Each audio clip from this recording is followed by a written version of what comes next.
नमस्कार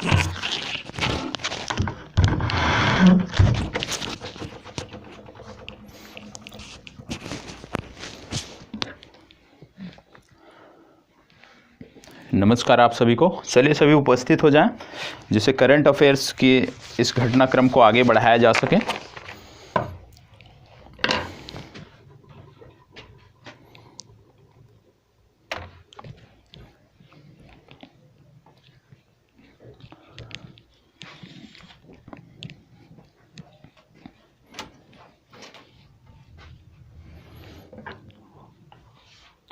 चलिए धीरे धीरे सभी की उपस्थिति हो रही है। आज करंट अफेयर्स के 16 से 17 प्रश्न हैं, लेकिन उन प्रश्नों के माध्यम से यदि हम देखें तो आज की मौजूदा घटनाक्रम की भी 2 से 3 घटनाएं हैं जो आपको पता होना चाहिए। यहां से परीक्षा में आपके प्रश्न बन सकते हैं। बीच में आपके 2 दिन, आप कह लीजिए बृहस्पतिवार शुक्रवार, बृहस्पतिवार को शायद कक्षा थी आपको, शुक्रवार और शनिवार को आपकी कक्षा नहीं हो पाई थी मेरे व्यक्तिगत कारणों की वजह से। तो अब आगे से प्रयास रहेगा, अब स्वास्थ्य भी ठीक है तो प्रयास रहेगा कि चीज़ें अब नियमित रहें और आपकी कक्षाएं नियमित आपको मिलती रहें। तो चलिए एक एक करके प्रश्नों को अब देखते हैं, और बार बार कह रहा हूं उनके नोट्स साथ साथ बनाते चलिएगा, ठीक है। पहला प्रश्न आपके सामने है। प्रश्न क्या कह रहा है, ध्यान से पढ़ना है। प्रश्न कह रहा है, निम्नलिखित में से स्नूपिंग तकनीक का संबंध किससे है। स्नूपिंग तकनीक का संबंध किससे है आपको बताना है। चलिए बताइएगा कि भैया स्नूपिंग तकनीक क्या होती है, इसका संबंध किससे है, ये आपको बताना है। चलिए स्नूपिंग तकनीक, इसमें क्या क्या विकल्प है। डिवाइस से जानकारी चुराने के लिए, रोबोट संचालन हेतु, कोविड-19 से सुरक्षा हेतु, ड्रोन हमले को निष्क्रिय करने हेतु। ये जो स्नूपिंग तकनीक है ये है क्या, किस संदर्भ में हम स्नूपिंग तकनीक की बात करते हैं, उसी के बारे में आपको बात करना है। तो चलिए बताइएगा इनमें से स्नूपिंग तकनीक का संबंध किससे है। स्नूपिंग तकनीक का संबंध किससे है ये आपको बताना है। चलें जवाब दीजिए। अच्छा प्रश्न है, जवाब सबके आने चाहिए। देखो स्नूपिंग तकनीक एक प्रकार से आप कह सकते हो किसी अन्य व्यक्ति का, आप कह सकते हो किसी अन्य व्यक्ति या किसी अन्य व्यक्ति के डेटा तक अनाधिकृत पहुंच, मतलब दूसरे शब्दों में यदि हम बात करें सरल शब्दों में तो डेटा चोरी करना, बिना किसी की जानकारी के किसी थर्ड पर्सन के डेटा को चोरी करना। और ये डेटा किसी भी प्रकार से, चाहे मेल के माध्यम से आप चोरी करते हो या आप कह सकते हो कि फोन कॉल लॉक के माध्यम से चोरी करते हो। कहने का मतलब है किसी अन्य व्यक्ति की कोई भी जानकारी चुराना, जैसे उसके ईमेल के बारे में, उसके फोन के बारे में, उसके आप कह सकते हो व्हाट्सएप के बारे में, उसके मैसेजेस के बारे में, तो उसके सोशल मीडिया अकाउंट्स के बारे में, तो इन सब के बारे में आप कह सकते हो। तो स्नूपिंग तकनीक जो है वो बहुत ही बृहद परिप्रेक्ष्य में आती है, मतलब इसमें सोशल मीडिया प्लेटफॉर्म भी जुड़ जाते हैं, इसमें ईमेल भी है, इसमें कॉल लॉग भी शामिल है। मतलब बृहद परिदृश्य में जब आप किसी भी व्यक्ति के डेटा को चोरी करते हैं, चोरी करने की जो तकनीक है उसको बोलते हैं स्नूपिंग तकनीक। और आजकल इसकी चर्चा काफी हो रही है। क्यों? क्योंकि आपने पिछले दिनों पढ़ा होगा, देश में भी संसद में भी इसके लिए बवाल मचा हुआ था। पेगासस स्पाईवेयर सुना होगा ना, पेगासस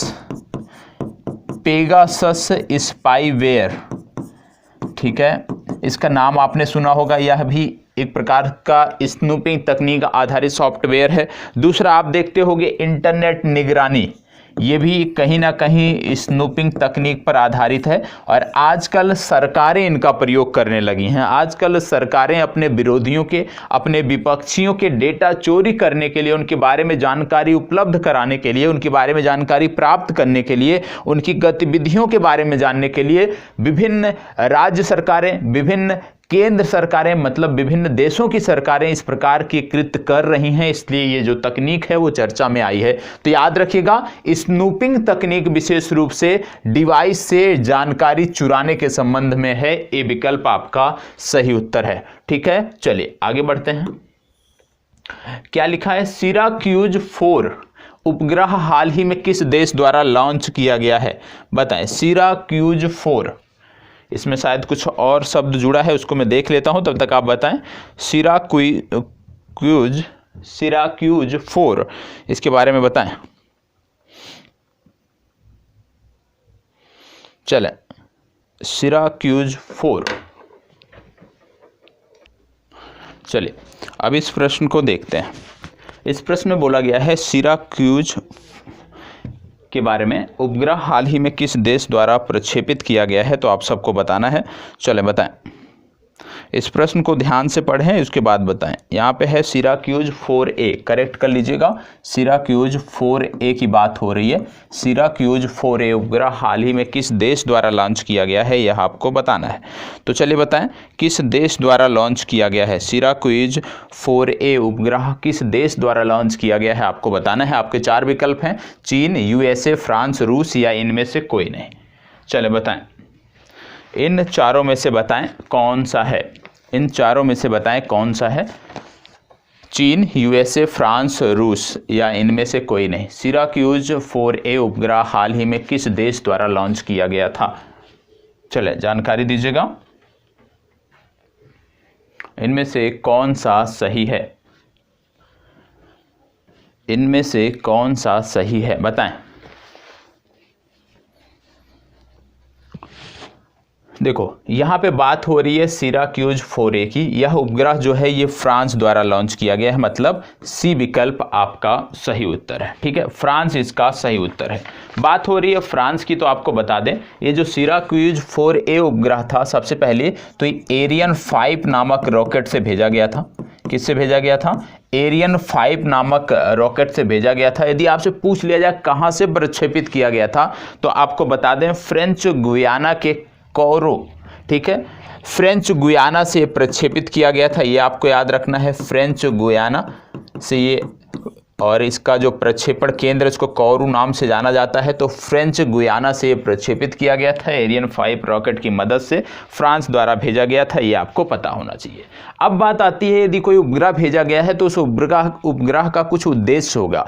तो इस उपग्रह का उद्देश्य क्या है, इसको भी जानने की जरूरत है। ये जो उपग्रह था विशेष रूप से इसलिए प्रक्षेपित किया गया था जिससे फ्रांस के जो सुरक्षा बल हैं, फ्रांस के जो सुरक्षा बल हैं वो देश के, आप कह सकते हो, अन्य देशों के सुरक्षा बलों से आसानी से संवाद स्थापित कर सकें। इसके लिए यह जो है तकनीक, यह उपग्रह भेजा गया है, जिससे इस तकनीक को आप कह सकते हो फ्रांस के सैन्य बलों को मजबूती प्रदान करने में मदद मिल सके। तो ये आपको पता होना चाहिए। ठीक है, तो कहने का मतलब है फ्रांस द्वारा भेजा गया है, एरियन 5 रॉकेट की मदद से भेजा गया है, फ्रेंच गुयाना स्थान से भेजा गया था, और इसका उद्देश्य फ्रांस के सुरक्षा बलों को अत्याधुनिक तकनीकों के माध्यम से अन्य देशों के सुरक्षा बलों से संवाद के लिए सक्षम बनाना इसका उद्देश्य है। ये आपको पता होना चाहिए।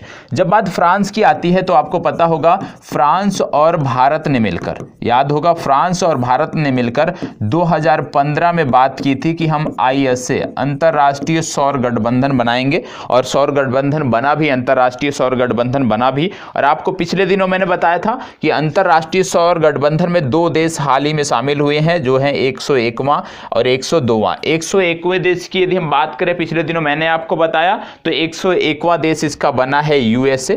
102वां देश की यदि हम बात करें इसका, तो 102वां देश जो बना है वो है एंटीगुआ और बारबुडा। इसका भी नाम आपको याद रखना है, एंटीगुआ और बारबुडा। और मैंने पिछले दिनों आपको बताया था कि ये जो ISA बना था, अंतर्राष्ट्रीय सौर गठबंधन जो बना था, विशेष रूप से कर्क रेखा और मकर रेखा के बीच के देशों के लिए बना था। कर्क रेखा और मकर रेखा के बीच में जो देश स्थित हैं उनके लिए यह बनाया गया था, जहां पर वर्ष भर सूर्य की किरणें, आप कह सकते हैं, पड़ती हैं। ऐसे क्षेत्रों के लिए, ऐसे देशों के लिए यह बनाया गया था। यह आपको पता होना चाहिए। ठीक है, तो इतनी जानकारी इस प्रश्न के लिए पर्याप्त है। ठीक है, इसके साथ साथ आप जानते होंगे भारत ने राफेल जो विमान है उसको भी फ्रांस से खरीदा है। इसको बताएं। हाल ही में चर्चा में रहा ड्रोन का संबंध किससे है। यहाँ पे भी टाइपिंग में थोड़ा सा एरर है, देख लेता हूँ मैं क्या है, इसके बाद मैं आपको बताता हूँ। ठीक है, यहाँ पे है हाल ही में चर्चा में रहा आई ड्रोन। क्या है ये? आई ड्रोन। हाल ही में चर्चा में रहा आई ड्रोन का संबंध किससे है, बताएं। आई ड्रोन का संबंध किससे है? हाल ही में चर्चा में रहा आई ड्रोन का संबंध किससे है, आपको बताना है। चलें बताएं, हाल ही में चर्चा में रहा आई ड्रोन का संबंध किससे है? हाल ही में चर्चा में रहा आई ड्रोन का संबंध किससे है? चलिए, हाल ही में चर्चा में रहा आई ड्रोन का संबंध किससे है, आपको बताना है। यहां बात हो रही है आई ड्रोन की। आप जानते हो कि आई ड्रोन का जो संबंध है विशेष रूप से कोविड काल में ये चर्चा में आया था। और चर्चा में क्यों आया था इसकी बात करें तो पूर्वोत्तर में कुछ ऐसे क्षेत्र हैं, पूर्वोत्तर के पर्वतीय भागों में कुछ ऐसे क्षेत्र हैं जहां पर आसानी से परिवहन सुविधाएं उपलब्ध नहीं हैं। ऐसे दुर्गम क्षेत्रों में कोविड वैक्सीन की उपलब्धता सुनिश्चित कराने के लिए आई ड्रोन का उपयोग किया जाता है, ये आपको पता होना चाहिए। तो विशेष रूप से इसका जो उपयोग था पूर्वोत्तर के क्षेत्रों में वैक्सीन डिलीवरी हेतु किया जा रहा था, ऐसे दुर्गम क्षेत्रों में जहां पर सामान्य तौर पे हम कम समय में नहीं पहुंच सकते हैं, ऐसे क्षेत्रों के लिए। तो बी विकल्प इस प्रश्न का सही उत्तर है। ठीक है, चलिए आगे बढ़ते हैं, इसको बताएं। हाल ही में देश में पहली बार IVF तकनीक से भैंस के बछड़े ने जन्म लिया है, उसकी नस्ल कौन सी है? बताएं। हाल ही में देश में पहली बार IVF तकनीक से भैंस के बछड़े ने जन्म लिया है, उसमें से पूछा जा रहा है कि उसकी नस्ल कौन सी है, तो आपको बताना है। आपको बता दें कि इससे पहले कभी भी भैंस के बछड़े ने IVF तकनीक से जन्म नहीं लिया था। इससे पहले यदि हम बात करें तो आपको याद होगा कि गाय के कई सारे बछड़े IVF तकनीक से पैदा हुए हैं, लेकिन भैंस के संदर्भ में यह पहली बार है, इसलिए ये प्रश्न आपके लिए महत्वपूर्ण है। और यदि बात की जाए इस प्रकार की तकनीकों की तो आपको पता होगा भारत में एक मंत्रालय भी है, और उस मंत्रालय का जो नाम है उसका पता होना चाहिए, पशुपालन एवं डेयरी मंत्रालय। और पशुपालन और डेयरी मंत्रालय जो है वही इन सब प्रकार की गतिविधियों के लिए जिम्मेदार मंत्रालय होता है, जिम्मेदार संस्था होता है, जिसके मंत्री वर्तमान समय में है पुरुषोत्तम रूपाला। इनका नाम आपको पता होना चाहिए। तो यहां पे बताएं कौन सी नस्ल है, ये आपको बताना है। चले, इनमें से कौन सी नस्ल है ये आपको बताना है, जवाब दीजिएगा। इनमें से कौन सी नस्ल है? देखो यहां पे आपको चोकला नस्ल दी हुई है, ये भेड़ की एक नस्ल है। सोनारी नस्ल ये भी भेड़ की है। मगरा नस्ल ये भी भेड़ की है। पूगल नस्ल ये भी भेड़ की है। मतलब ये जो 4 की 4 नस्लें दी हुई हैं ये भेड़ की एक किस्म है, ये आपको पता होना चाहिए। भेड़ की एक नस्ल है, ये आपको पता होना चाहिए। यहां पे बात हो रही है IVF तकनीक से जन्मे पहले भैंस के बछड़े की, तो आपको बता दें ये बन्नी नस्ल की बोली जाती है, बन्नी नस्ल। और बन्नी नस्ल की ये जो भैंस थी ये कहां से संदर्भित है, जन्म कहां हुआ, गुजरात में हुआ। तो याद रखना है पहली बार IVF तकनीक से भैंस के बछड़े का जन्म गुजरात में हुआ है, ये आपको पता होना चाहिए। ठीक है, यदि हम बात करें गुजरात की तो आपको पता होगा गुजरात में कई सारे नेशनल पार्क भी हैं। और जब हम नेशनल पार्क की बात करते हैं, टाइगर रिजर्व की बात करते हैं, तो आपको पता होना चाहिए कि भारत में जो वन स्थिति रिपोर्ट आई है उसमें पहली बार जो टाइगर रिजर्व के अंतर्गत आने वाले क्षेत्र हैं उनको भी सम्मिलित किया गया है, यह भी आपको पता होना चाहिए। और टाइगर रिजर्व के साथ साथ जो शेरों का आवास है गिर, उसको भी यहां पे जगह दी गई है, यह भी आपको पता होना चाहिए। तो यदि हम गुजरात की बात करें तो आपको पता होगा गिर नेशनल पार्क आपको देखने को मिलेगा, ब्लैक बक नेशनल पार्क आपको देखने को मिलेगा। ठीक है, ब्लैक बक हो गया, गिर नेशनल पार्क हो गया, इसके बाद बसंदा नेशनल पार्क हो गया, इसको भी आपको याद रखना है। इसके बाद आप देखोगे मरीन नेशनल पार्क आपको देखने को मिलता है। तो ये सारे के सारे नेशनल पार्क आपको गुजरात में देखने को मिलते हैं, Gir national park, black buck national park, Bansda national park, marine national park. इसके साथ साथ आप जानते होंगे कि गुजरात में आप कह सकते हो भारतीय गधों के लिए जो जंगली गधे हैं उनसे भी एक राष्ट्रीय उद्यान है जहां पर उनको संरक्षित किया जा रहा है। तो उसको भी याद रखना है कि भारतीय जंगली गधों के लिए भी जो राष्ट्रीय उद्यान है वो आपको गुजरात में देखने को मिलता है। तो गुजरात के संबंध में इतनी जानकारी आपको पता होनी चाहिए। तो नस्ल याद रखना है, बन्नी नस्ल की भैंस है और ये जन्म कहां पे हुआ, गुजरात में हुआ है, ये आपको पता होना चाहिए। चले इसको बताएं, हाल ही में किस देश के वैज्ञानिकों ने विवाकोर नामक एक टाइटेनियम दिल बनाया है? और इस सेशन के बाद आपको सभी को रुकना है, करंट अफेयर्स के इस सेशन के बाद आप सभी को रुकना है, यह भी याद रखिएगा। करंट अफेयर्स के इस सेशन के बाद आप सभी को रुकना है, यह भी आपको याद रखना है। दूसरा लाइव सेशन होगा जिसमें जो टेस्ट आपका हुआ है उसमें किस प्रकार से आपकी रैंकिंग है, किन के साथ सुधार हो रहा है, कौन लापरवाही कर रहा है, उस पर भी बात हमें करनी है। ठीक है, तो इस सेशन के तुरंत बाद रुकना है, इसको भी याद में रखना है। बताएं, हाल ही में किस देश के वैज्ञानिकों ने विवाकोर नामक एक टाइटेनियम दिल बनाया है? बताएं।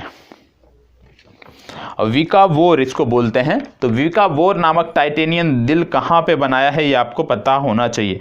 और इसकी यदि हम बात करें तो स्पिनिंग डिस्क टेक्नोलॉजी पर आधारित ये हार्ट बनाया गया है, ये दिल बनाया गया है, ये भी आपको पता होना चाहिए। तो बताएं किस देश ने ऐसा कर दिखाया है? भारत, जापान, अमेरिका, चीन या इनमें से कोई नहीं? भारत, जापान, अमेरिका, चीन या इनमें से कोई नहीं, अभी आप बताएं इनमें से कौन सा है, यह आपको बताना है। चले जवाब दीजिए, सभी को जवाब देना है। और ये तो पुराना करंट अफेयर्स है तो पढ़े होंगे आप सब, अभी जब नया आएगा तो मैं नहीं पूछूंगा। जब तक पुरानी चीज़ें चल रही हैं तब तक तो आपको पता होना चाहिए ना। बताएं किस देश के वैज्ञानिकों ने यह शोध किया है? ये जो देश है ये है ऑस्ट्रेलिया। किस देश के वैज्ञानिकों ने किया है? ऑस्ट्रेलिया। ऑस्ट्रेलिया के साथ जानते हैं कि भारत एक युद्ध अभ्यास भी करता है जिसको बोलते हैं ऑस इंडेक्स, ये भी याद रखना है। अभी हाल ही में इसका 4था संस्करण संपन्न हुआ है। ठीक है, ऑस इंडेक्स एक प्रकार का नौसैनिक अभ्यास है, ये भी आपको याद रखना है, भारत और ऑस्ट्रेलिया के बीच। और इसका 4था संस्करण अभी हाल ही में संपन्न हुआ है। ये देश है ऑस्ट्रेलिया, मतलब इनमें से कोई नहीं आपको टिक करना है, क्योंकि इन चारों विकल्पों में से कोई भी विकल्प इसमें शामिल नहीं है। ऑस्ट्रेलिया की जब बात करते हैं, आप जानते हो कि क्वाड एक संगठन है, इसमें ऑस्ट्रेलिया शामिल है। ऑस्ट्रेलिया के अतिरिक्त यदि हम बात करें इस संगठन में तो आपको देखने को मिलता है जापान, आपको देखने को मिलता है भारत, आपको देखने को मिलता है यूएसए। ऑस्ट्रेलिया की जब बात करते हैं, आप जानते हो ऑस्ट्रेलिया का 2/3 भाग मरुस्थलीय है, 2/3 भाग में मरुस्थल है। तो यहाँ पे प्रमुख रूप से 5 मरुस्थल आपको याद रखने हैं। पहला क्या याद रखना है? पहला याद रखना है ग्रेट, इसको याद कर लीजिएगा एक एक करके, ग्रेट विक्टोरिया डेजर्ट। ठीक है, ग्रेट विक्टोरिया। इसके बाद ग्रेट सिम्पसन आपको याद रखना है। ठीक है, इसके बाद गिब्सन मरुस्थल आपको याद रखना है।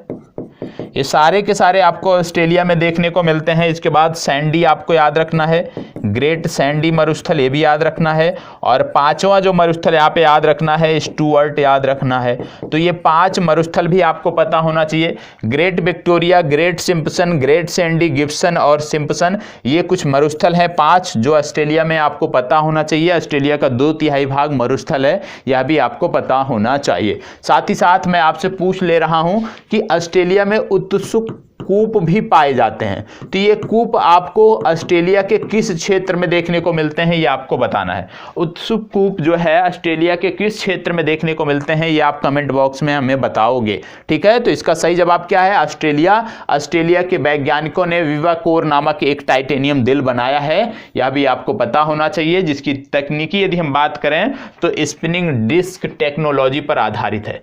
चलें इसको बताएं। यहां पे मैं आपको बता देता हूं क्या चीज है। यहां पे बोला गया है हाल ही में चर्चा में रहा 127 क्यूबिट ईगल। यहां पे क्या है? क्यूबिट ईगल, ईगल बाज वाला। ठीक है, तो हाल ही में चर्चा में रहा 127 क्यूबिट ईगल का संबंध किससे है? बताएं।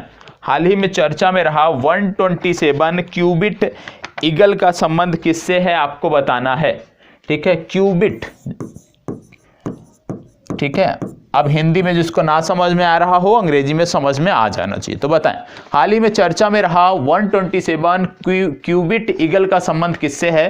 क्वांटम प्रोसेसर, क्वांटम ड्रोन तकनीकी, एक रक्षा प्रौद्योगिकी, नैनो चिकित्सा उपकरण। बताएं 127 क्यूबिट,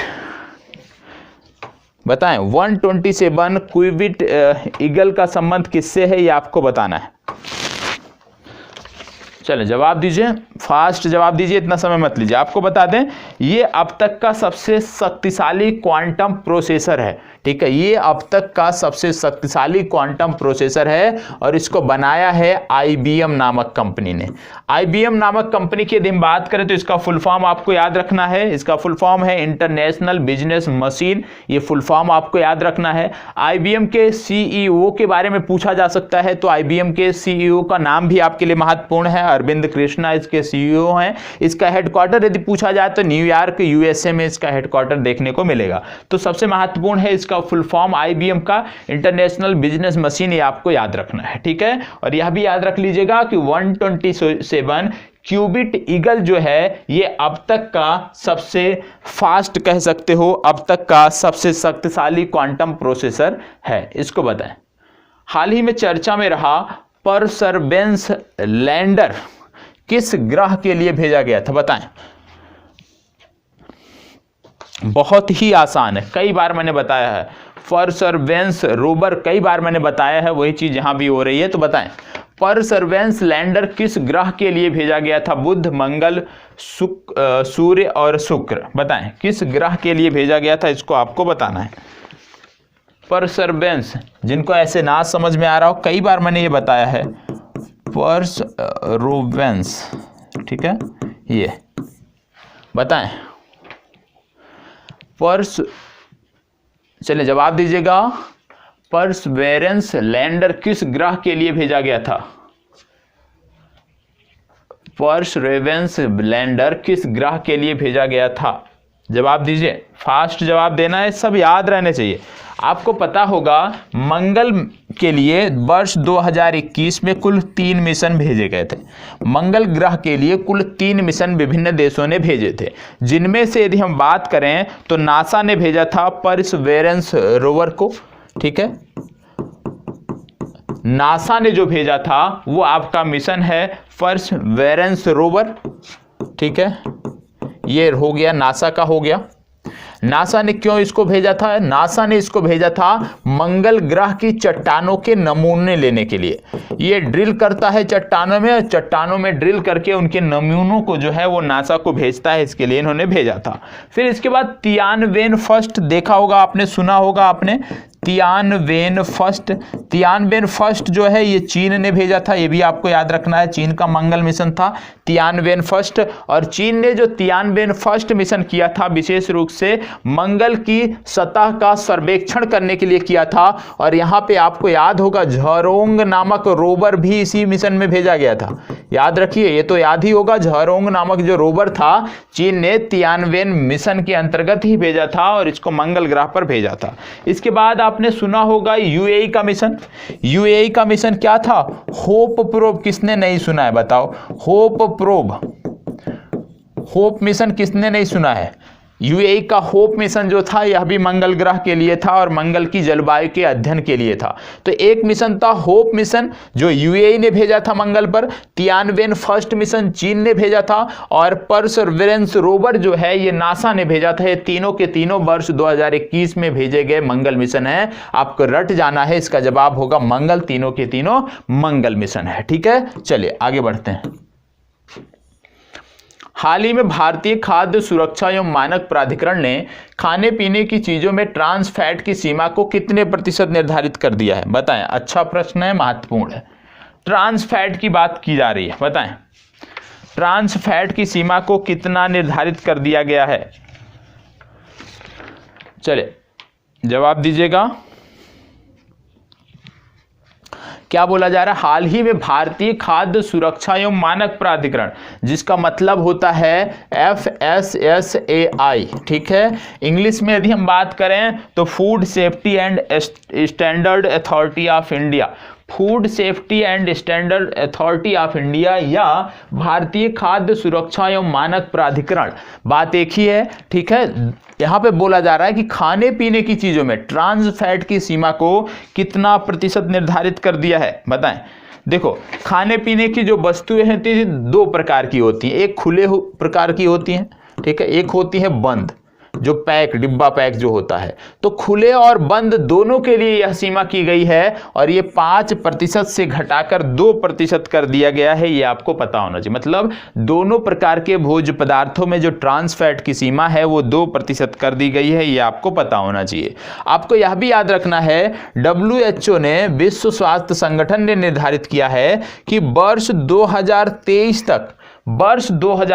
तक विश्व के सभी प्रकार के खाद्य उत्पादों से, विशेष रूप से औद्योगिक रूप से उत्पादित ट्रांस फैट को समाप्त करना है, ठीक है। तो याद रखना है औद्योगिक रूप से उत्पादित ट्रांस फैट को समाप्त करने का जो लक्ष्य रखा है WHO ने वो वर्ष 2023 का है, इसको भी आपको याद रखना है। विशेष रूप से ट्रांस फैट की वजह से हृदय रोग, डायबिटीज हो गया, अल्जाइमर हो गया, इस तरह की कई सारी भयंकर आप कह सकते हो भयानक बीमारियां होती हैं जिसके चलते लोग आप कह सकते हो बहुत कम समय में मौत के गाल में समा जाते हैं, तो उसी से बचाने के लिए, लोगों को बेहतर स्वास्थ्य देने के लिए ये मुहिम चलाई गई है। तो याद रखना है 5% से घटाकर 2% कर दिया गया है। यदि आपसे पूछ लिया जाए कि ट्रांस फैट को पूरी तरह से बैन करने वाला विश्व का पहला देश कौन सा है, तो याद रखना है ट्रांस फैट को सर्वप्रथम वर्ष 2003 में बैन किया गया था, और वर्ष 2003 में सबसे पहले ट्रांस फैट को जो बैन करने वाला देश था वो था डेनमार्क। यह भी आपको याद रखना है। ठीक है, चलिए आगे बढ़ते हैं, इसको बताएं। हाल ही में भारतीय खाद्य सुरक्षा एवं मानक प्राधिकरण ने, फिर बात FSSAI की हो गई, ने नियमित खाद्य पदार्थों में, ठीक है, करेक्ट कर लीजिएगा, नियमित खाद्य पदार्थों में फोर्टिफिकेशन की मात्रा को कितना प्रतिशत तक सीमित कर दिया है।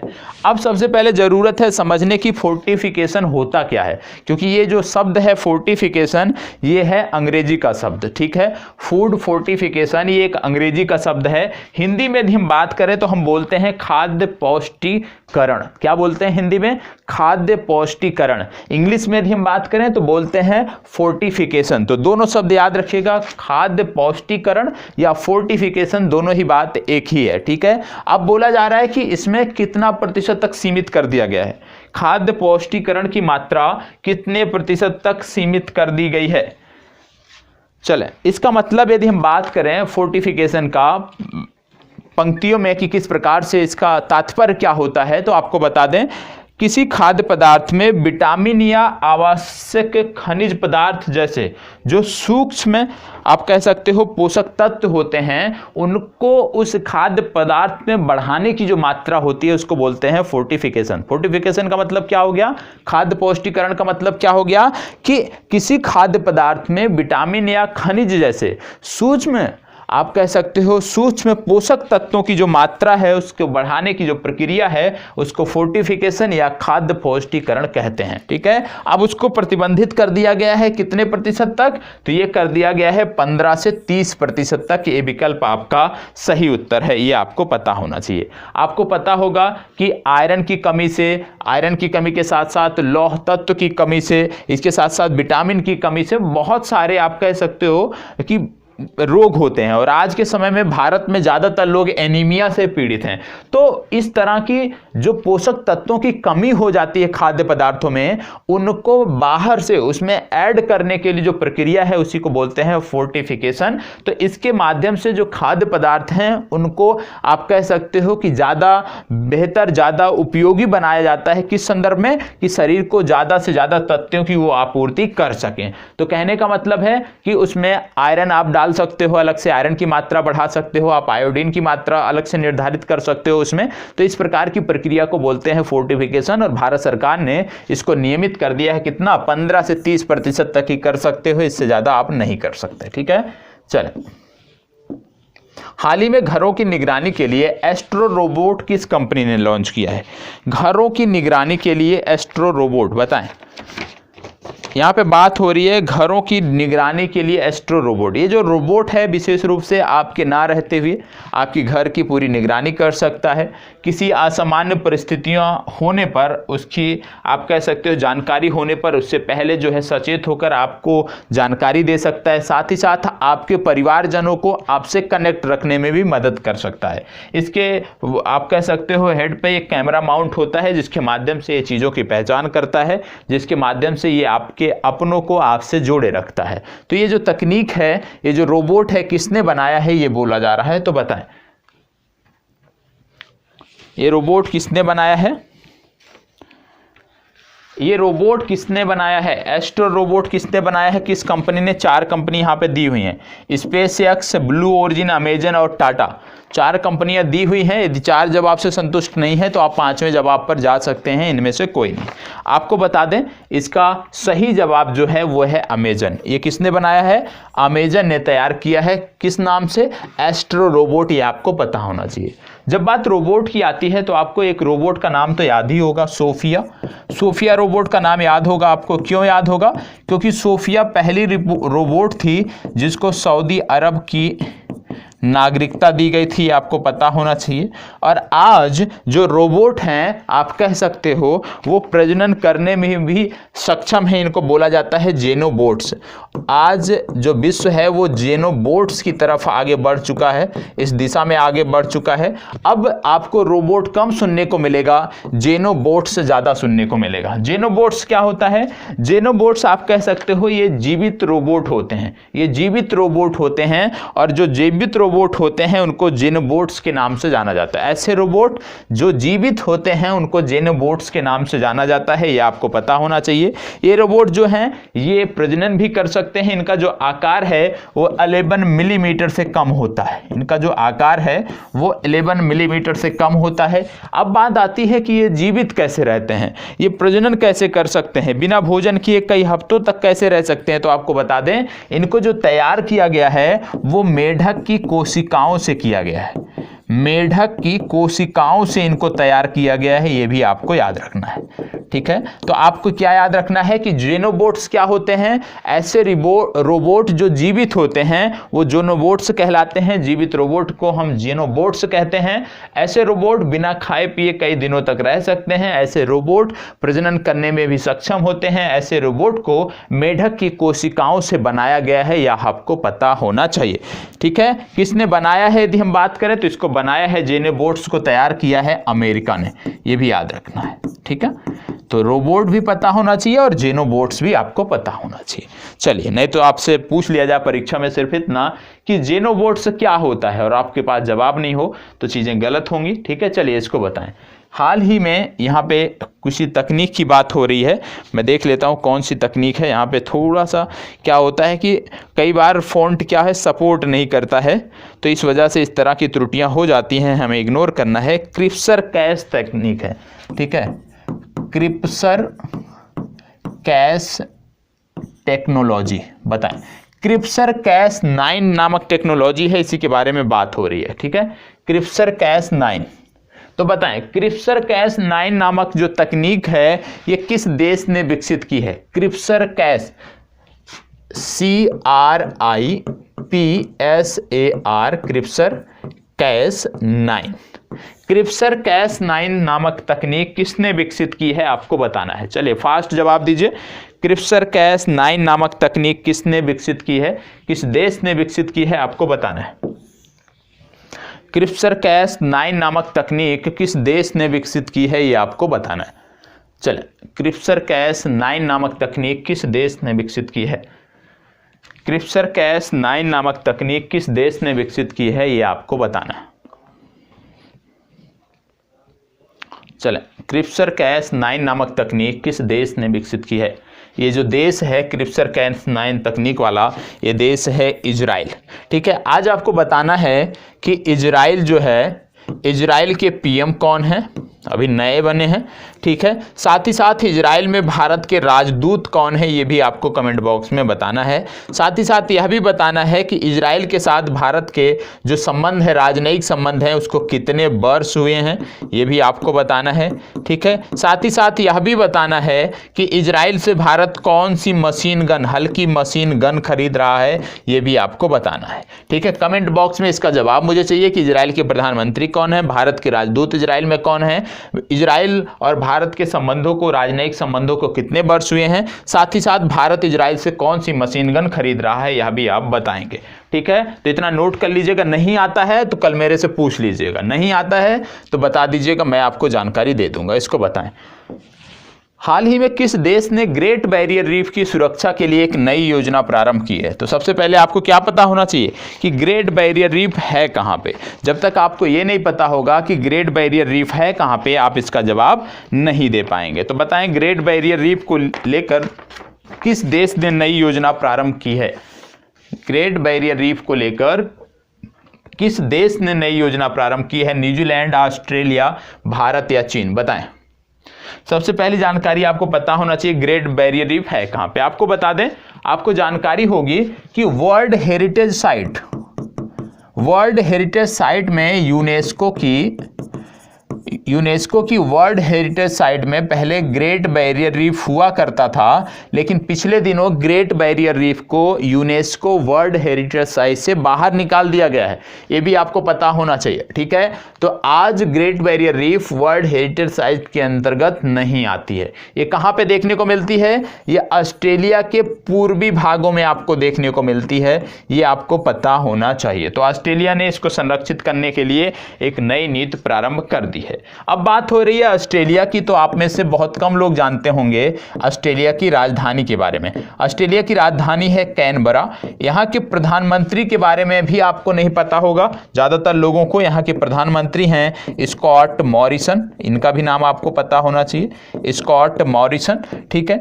यहाँ के प्रधानमंत्री हैं स्कॉट मॉरिसन, यहाँ की राजधानी है कैनबरा, ये आपको पता होना चाहिए।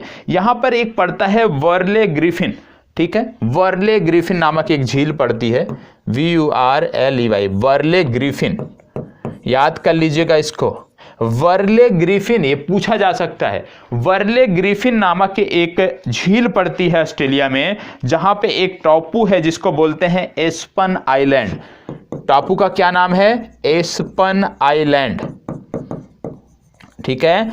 तो ये जो आपकी वर्ले ग्रिफिन जो झील है, जहां पे एस्पन आइलैंड पड़ता है, ठीक है, क्योंकि ये झील है, इसी में एक टापू है और उसी को बोलते हैं एस्पन आइलैंड। और इस आइलैंड का जो है अब नाम बदल दिया गया है, और इस आइलैंड का जो नाम बदलकर क्वीन एलिजाबेथ के नाम पर रखा गया है। इसका नाम हो गया है क्वीन एलिजाबेथ आइसलैंड। तो आपको याद रखना है, यदि प्रश्न में पूछ लिया जाए कि क्वीन एलिजाबेथ आइसलैंड कहाँ पे है, तो आप बताओगे ऑस्ट्रेलिया में है। ऑस्ट्रेलिया में कहाँ पे है?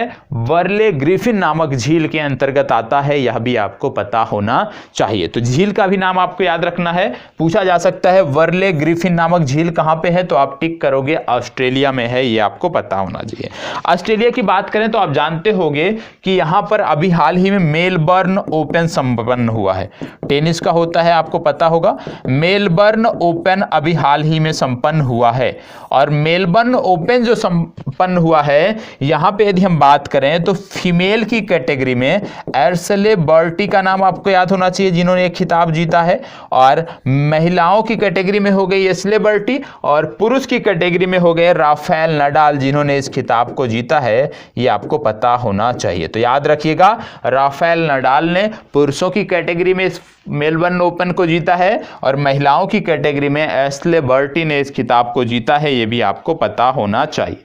यहाँ पे यदि हम बात करें तो यहाँ पे एक कंपनी है जैकोब क्रीक, जैकोब्स क्रीक, और जैकोब्स क्रीक नामक जो कंपनी है, इसने मिताली राज जो क्रिकेटर हैं, मिताली राज को अपना ब्रांड एम्बेसडर बनाया है। याद रखिएगा, जैकोब्स क्रीक नामक कंपनी ने मिताली राज को अपना ब्रांड एम्बेसडर बनाया है। और ये जो जैकोब्स क्रीक नामक कंपनी है, ये शराब की एक कंपनी है। और आपको बता दें, शराब के लिए यदि ऑस्ट्रेलिया का कोई शहर मशहूर है तो वो है एडिलेड, ये भी आपको पता होना चाहिए। ऑस्ट्रेलिया का एडिलेड शहर ये शराब के लिए मशहूर है, इसके बारे में भी आपको पता होना चाहिए। साथ ही साथ यह भी पता होना चाहिए, फीफा फुटबॉल का जो महिला वर्ल्ड कप होने वाला है, वो 2 देशों में होगा, एक ऑस्ट्रेलिया में होगा, एक न्यूजीलैंड में होगा। कब होगा? वर्ष 2023 में। इसको भी आपको याद रखना है। तो इतनी जानकारी ऑस्ट्रेलिया के बारे में है, नोट कर लीजिएगा। चलिए, हाल ही में दक्षिण मैबुआंग गांव को ODF प्लस गांव घोषित किया गया है। यह किस राज्य से संबंधित है? मतलब एक गांव की बात हो रही है, मैबुआंग गांव। तो मैबुआंग गांव क्योंकि अब ये ODF प्लस घोषित कर दिया गया है, तो इसको बताना है कि ये कहाँ पर है, किस राज्य में आता है, ये आपको बताना है। तो बताएं, ये ODF प्लस गांव कहाँ पर है? चलिए जवाब दीजिएगा, ये ODF प्लस गांव कहाँ पर है? मणिपुर, उत्तर प्रदेश, मिजोरम या सिक्किम, इनमें से कहां पर पड़ता है, ये आपको बताना है। चलें जवाब दीजिएगा, ये कहां पर पड़ता है, ये आपको बताना है। मणिपुर, उत्तर प्रदेश, मिजोरम, सिक्किम, कहां पर ये पड़ता है? देखो, ये गांव जो पड़ता है, ये पड़ता है मिजोरम में, तो इसका सही जवाब हो गया मिजोरम। ठीक है, आज आपका होमवर्क है मिजोरम की 2 वाइल्ड लाइफ सेंचुरी के बारे में आपको बताना है। मिजोरम के 2 वन्य जीव अभ्यारण्य के बारे में आपको कमेंट बॉक्स में बताना है।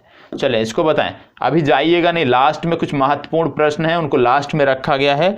अब देखो जो ये प्रश्न है ये बहुत ही महत्वपूर्ण है और मैं उम्मीद करता हूं प्रारंभिक परीक्षा ही नहीं बल्कि मुख्य परीक्षा में भी इससे संदर्भित प्रश्न पूछे जा सकते हैं। बताएं, हाल ही में गणतंत्र दिवस परेड में पाल दधौ हत्याकांड, आपने शायद नाम ही ना सुना हो, पाल दधौ हत्याकांड के बारे में दिखाया गया। यह नरसंहार किस देश से संबंधित था? गणतंत्र दिवस परेड में जो विभिन्न राज्यों की झांकी होती हैं उनमें से एक राज्य की झांकी में पाल दधौ हत्याकांड का जिक्र किया गया था। तो आपसे पूछा गया है कि ये जो पाल दधौ हत्याकांड है ये नरसंहार किस राज्य से संबंधित है और किस राज्य ने इसको दर्शाया था? जिस राज्य से संबंधित है उसी ने ही दर्शाया था। आपको बता दें एक दधौ गांव पड़ता था, तब तक आप देखें कौन सा सही होगा। एक दधौ गांव था, ये आपको पता होना चाहिए। और ये जो दधौ गांव था यहां पर एक ट्राइब्स के लोग इकट्ठा हुए थे और वो सारे के सारे भील ट्राइब्स के लोग थे। ठीक है, भील ट्राइब्स के लोग थे। अंग्रेजों के समय काल में यहाँ पे इकट्ठा हुए थे, आंदोलन को लेकर, यहाँ पे बैठक को लेकर इकट्ठा हुए थे और इनके जो नेता थे उनका नाम था मोतीलाल तेजावत। क्या नाम था? मोतीलाल तेजावत। और मोतीलाल तेजावत के नेतृत्व में यहाँ पर 10,000 से ज़्यादा लोग, ज़्यादा भील ट्राइब्स के लोग जो है इकट्ठा हुए थे। लेकिन उसी समय यहाँ पे H.G. सटन जो अंग्रेज अधिकारी था उसका नाम था H.G. सटन। H.G. सटन नामक जो अंग्रेज अधिकारी था उसने यहाँ पर पहुंचकर गोलियां बरसाने का आदेश दे दिया, जिसके चलते 1200 से अधिक भील ट्राइब्स के लोग मारे गए थे, शहीद हुए थे इस दधौ गांव में। और इसी दधौ गांव को आप जानते हो बाद में वीरभूमि के नाम से जाना जाने लगा। तो ये जो दधौ हत्याकांड है ये आपको देखने को मिलता है गुजरात में। आपने जलियांवाला बाग हत्याकांड सुना होगा, लेकिन जलियांवाले बाग हत्याकांड से ज्यादा आप कह सकते हो उससे भी बुरी तरीके से यहाँ पे भील ट्राइब्स के लोगों को मारा गया था, लेकिन इसको कहीं पढ़ने को नहीं मिलता है। आप देखते होंगे किसी भी इतिहास की बुक में इसकी चर्चा नहीं होती है। तो कहीं ना कहीं इतिहास लेखन के क्रम में यदि हम देखें तो कहीं ना कहीं कुछ गलतियां अवश्य हुई हैं। जो महत्वपूर्ण चीजें इस तरह की थी उनको दर्शाया नहीं गया है। ज्यादा से ज्यादा इतिहास में यदि हम बात करें तो विदेशी आक्रमणकारियों के ही गुणगान गाए गए। जो इतिहास लेखन का क्रम रहा है उसमें यदि हम देखें तो ज्यादा से ज्यादा विदेशी आक्रमणकारियों का ही गुणगान किया गया है और कहीं ना कहीं इस तरह के जिनके बारे में हमको जानकारी होनी चाहिए उनके बारे में हमें बताया नहीं गया, हमने कहीं पढ़ा नहीं। तो याद रखना है, इसीलिए गुजरात राज्य सरकार की झांकी में इसको दर्शाया गया जिससे लोग इसके बारे में जाने। और आपसे परीक्षा में पूछा जा सकता है दधौ गांव कहां पे है? गुजरात में है। पाल दधौ हत्याकांड कहां से संदर्भित है? गुजरात से संबंधित है। यदि आप पूछेंगे किस जिला में, तो साबरकांठा जिला पड़ता है। गुजरात का साबरकांठा जिला, उसी के अंतर्गत ये गांव आता है और आज इसको वीरभूमि के नाम से जाना जाता है। ठीक है, तो ये तो हो गया आज का द एंड। लेकिन आज के द एंड से पहले कुछ महत्वपूर्ण फैक्ट हैं वो मैं आपको बता देता हूं। ये आज की 2 दिन पहले की घटना है जिसको बोलते हैं नौपाड़ा दलदल। आपसे यदि पूछ लिया जाए नौपाड़ा दलदल कहां पर है? नौपाड़ा दलदल, नौपाड़ा दलदल कहां पे है? यदि किसी को पता है तो बताएं, नौपाड़ा दलदल कहां पर है? नौपाड़ा दलदल कहां पर है? यह है, इसको नोट कर लीजिएगा, तेली नीलापुरम। तेली नीलापुरम, तेली नीलापुरम नामक स्थान है जहां पर नौपाड़ा दलदल मिलता है। यदि आप पूछ लिया जाए तेली नीलापुरम नामक स्थान किस जिले में आता है, तो यह स्थान जो आता है यह आता है श्रीकाकुलम जिले में। श्रीकाकुलम नामक जिले में आता है, श्रीकाकुलम डिस्ट्रिक्ट में आता है। और ये जो श्रीकाकुलम डिस्ट्रिक्ट है ये पड़ता है आपके आंध्र प्रदेश में। कहां पे पड़ता है? आंध्र प्रदेश में। तो आंध्र प्रदेश के श्रीकाकुलम जिले के अंतर्गत आने वाले तेली नीलापुरम नामक स्थान पे जो नौपाड़ा दलदल पड़ता है, इस नौपाड़ा दलदल में पक्षियों के आप कह सकते हो सामूहिक मृत्यु हुई है। और ये जो पक्षी थे इनका नाम था स्पॉट बिल पेलिकॉन। क्या नाम था इनका? Spot bill pelican. ठीक है। स्पॉट बिल पेलिकॉन नामक पक्षियों के एक पूरे समूह की मृत्यु यहाँ पे हुई है, सामूहिक मृत्यु यहाँ पे हुई है, जिसके कारण नौपाड़ा दलदल चर्चा में है। यदि हम बात करें कि किसके कारण हुई है, तो इस पे जो कारण दिए जा रहे हैं वो नेमीटोड, याद रखिएगा, नेमीटोड इन्फेक्शन बताया जा रहा है। ठीक है, इसका कारण क्या बताया जा रहा है? इसका कारण बताया जा रहा है नेमीटोड इन्फेक्शन। तो याद रखना है, नौपाड़ा दलदल आंध्र प्रदेश में जो एक विशेष प्रकार के पक्षी जिनको बोलते हैं स्पॉट बिल पेलिकॉन की मृत्यु हुई है, वो नेमीटोड इन्फेक्शन के कारण हुई है। ये जो नेमीटोड है एक विशेष प्रकार के ये कीड़े होते हैं, और ऐसा अभी तक रिपोर्ट में सामने आया है कि ये जो कीड़े थे ये इन पक्षियों के शरीर में प्रवेश कर गए थे, और उनकी शरीर में प्रवेश करने के कारण पक्षियों की यहाँ पे मृत्यु हुई है। ये आपको पता होना चाहिए। आंध्र प्रदेश में पहले 13 जिले हुआ करते थे, लेकिन अभी 13 नए जिले बने हैं, और आंध्र प्रदेश में अब कुल 26 जिले हो गए हैं। आज के समय में यदि हम बात करें तो आंध्र प्रदेश के 3 राजधानियों की बात होती थी, लेकिन आज के समय में यदि हम बात करें तो एक ही राजधानी है, वो भी आपको पता होना चाहिए। आंध्र प्रदेश से संबंधित एक वाइल्ड लाइफ सेंचुरी अक्सर पूछी जाती है, जिसका नाम है कोरिंगा वाइल्ड लाइफ सेंचुरी।